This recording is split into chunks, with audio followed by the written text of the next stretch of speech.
In the land of grills, we got a brand new grill here from Spider Grills, Huntsman Smart Kettle Kamado. This solid steel, folks, 5mm thick, 150 pounds. This thing's 22-inch smoker, kettle, thermostatically controlled blower that runs off of Wi-Fi. A lot going on. I'm going to show you what I paid for it. We're going to show you all the specifics. We're going to do a puck test. We're going to show it 150s a low. I'm going to show if you can do it. 700s a high. I'm going to show you if you can do that also, folks. And you know what? If you're interested in this, because I got mine a little early. These don't come out till July of 24. This is May of 24. If you're interested in it, you want to pre-order, they got a great price going on these folks. But they'll also, if you use the link and the code down below, Horsman, you'll get a free battery pack. The battery pack's worth, I think, like 55 bucks. Okay, let's get into it. Let's get started. All right, spidergrills.com, Huntsman pre-order. That's what I did with mine. And you can say I paid $750 for this. Now, let's just take a look at some of the specifics here. They talk about it that it's carbon, 5mm carbon steel walls. We'll talk about the weight because there is some weight to this thing. It can do high, it can do low. Remember, you've got a thermostatically controlled blower on there that does low and slow and hot and fast. And it is Wi-Fi enabled, so you can just pick up your phone and dial your temps in. I like that a lot. Here's all the accessories. Now, accessories are going to be available later this summer, and I've already pre-ordered because that's going to be a game changer right there, having shelves on it.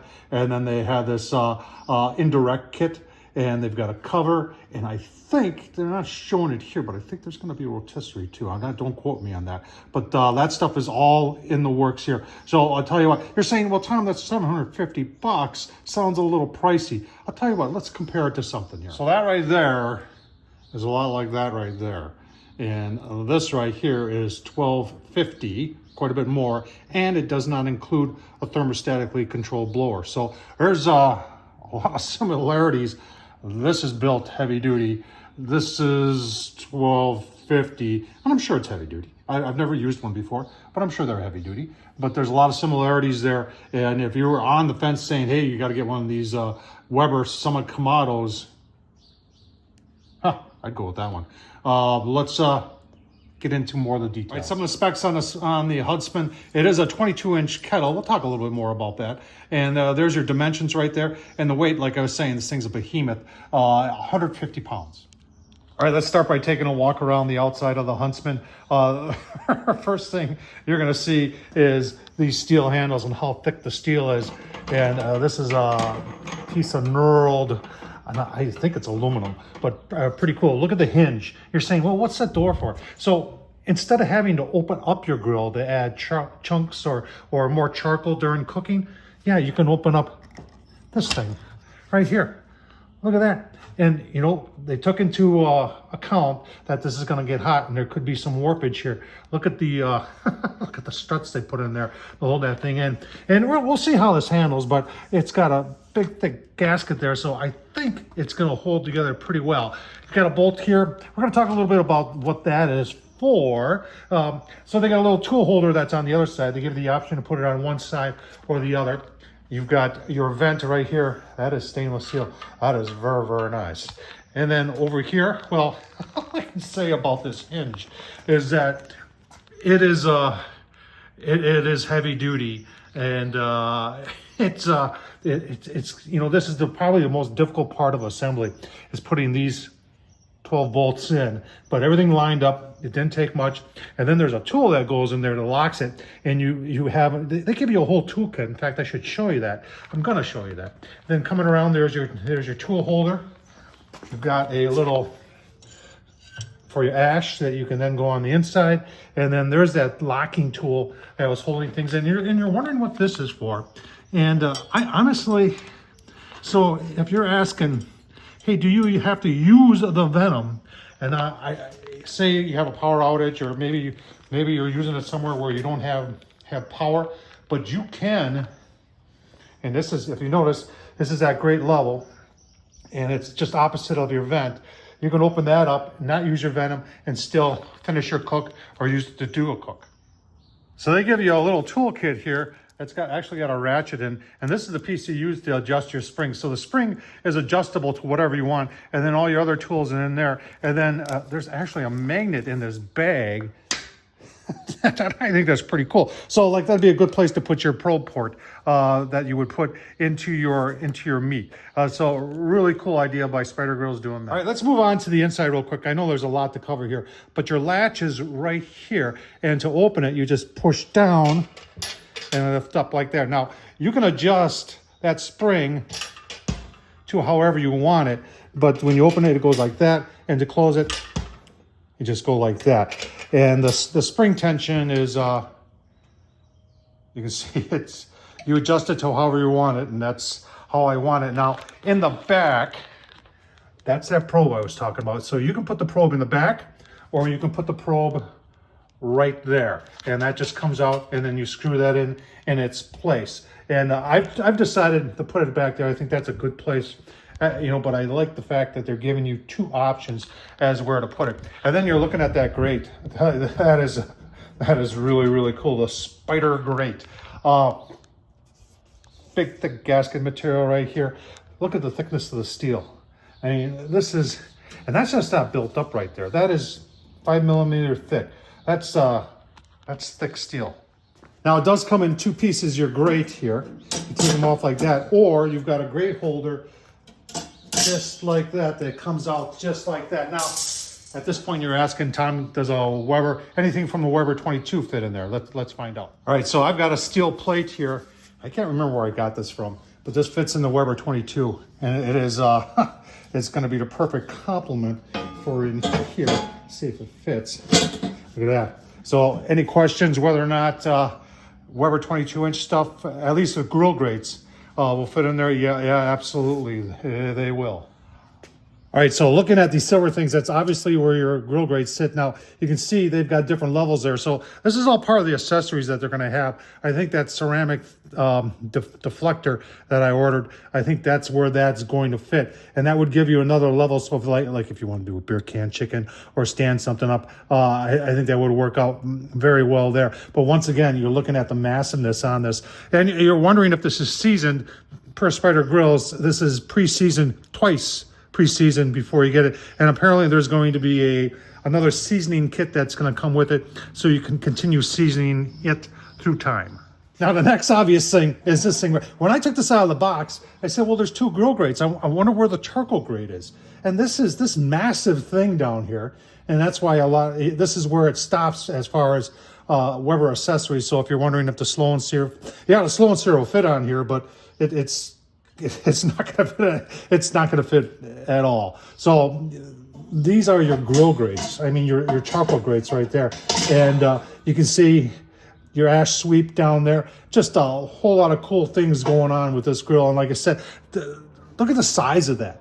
I mean, you truly are able to sear the whole 22-inch area with this charcoal grate. That's awesome design. All right, it's straight off the Weber. So does it fit? Yeah. Yes, it does. All right, some of you may be asking, Tom, what is this material made of? Is that steel or stainless steel? Not really, to be honest with you, I couldn't find anything. I got a magnet here, though, and you can see magnet sticks to the steel.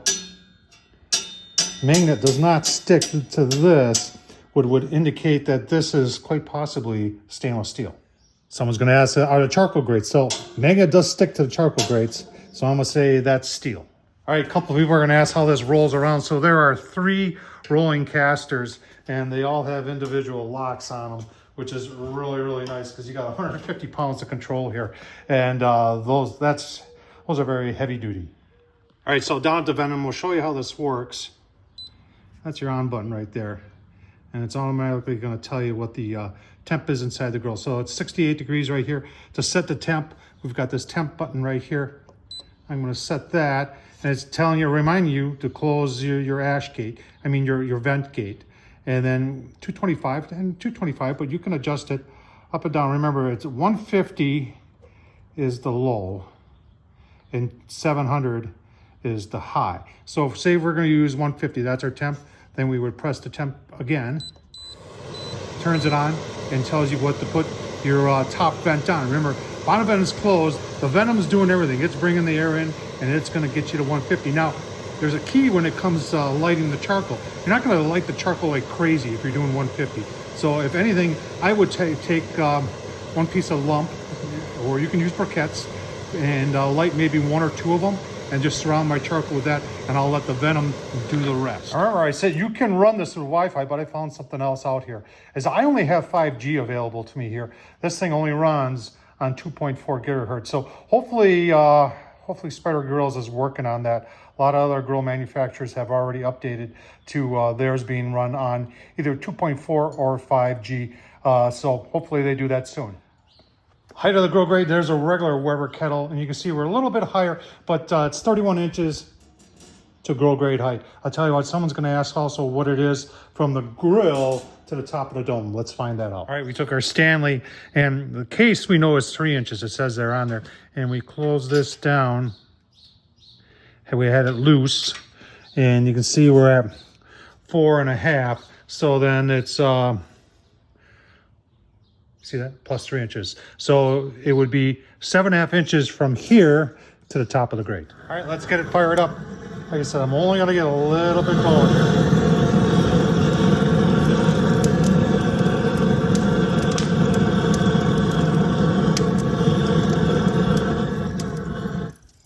And that, I think, is gonna be good enough. We'll set it at, I tell you what, we're gonna set it at 225. We're gonna put our pucks in there and just see how it goes. First fire, set it at 225, coming up temp. What I like about it, it tells you what to put the vent at. Just opened, and see how it does. If you're wondering what I'm using B&B oak lump, in my opinion. Very available, very affordable, and works very well. Coming up to temp 193, see a little smoke coming out of the lid, out of the, where it should be coming out of the daisy wheel there. And we're just walking around here, looking to see if I can see anything coming out of the lid itself. And looks pretty solid. I love the way that PID controller, notice how it just shut down the fan. So it's getting close to 200. It's just gonna give itself some puffs here. It doesn't want to overshoot. It's a great thing about the PID that's in the venom. All right, been running for about a half an hour. See, we're 223 to 225.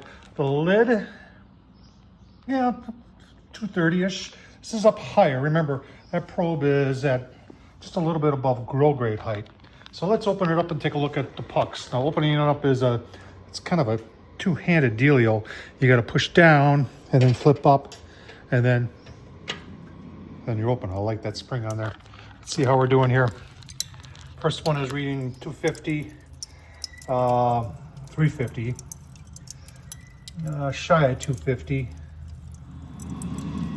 260s, and that back one is in bad shape. Yeah, I was saying that it's about 250-ish also. So running just a little bit hotter. Let's, but it's pretty consistent. And you know what? We're not doing anything indirect here. So we're right above the charcoal. So that is actually not bad for being over the charcoal. Once we get that diffuser plate is going to be key to using this like a Kamado. But you know what? Let's try adding some wood chunks using that front door, because that thing's very curious to me. All right, so you can throw them in there, but maybe this is another accessory they can come up with, Spider Grills. I think this is by S&S Grills.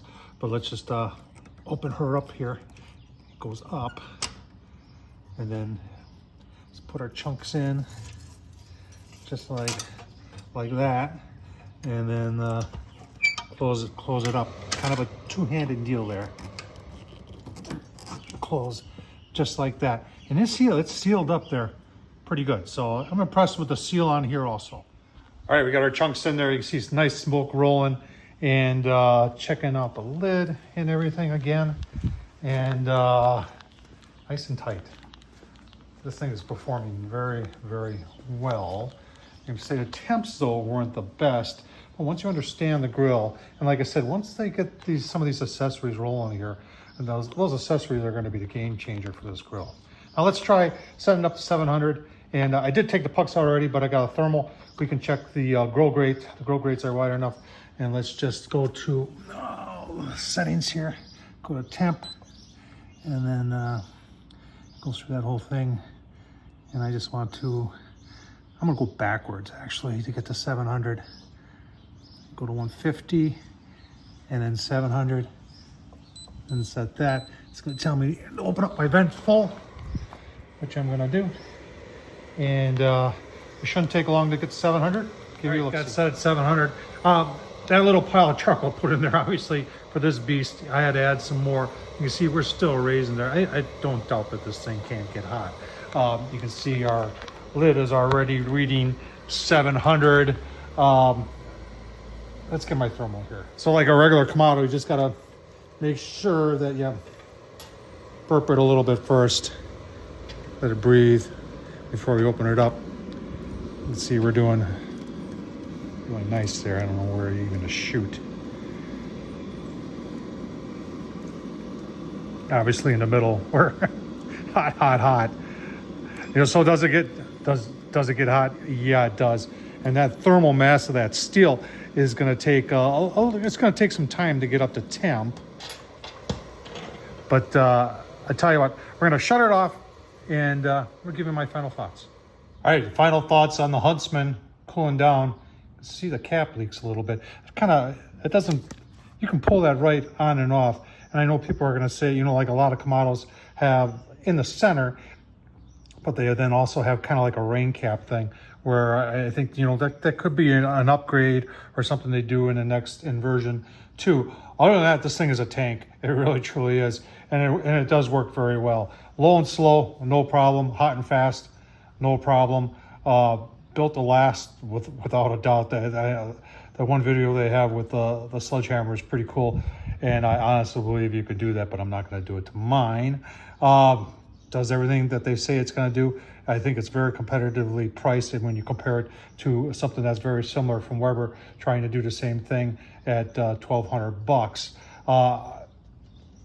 The game changer is going to be when they come out with accessories. Start putting accessories on this thing, I think it's going to shine, and it's going to shine very well. So I don't know, what do you think? Leave it down in the description. Gets a thumbs up from me. I like it a lot. Tom Horsman at YouTube, thumbs up, leave a comment.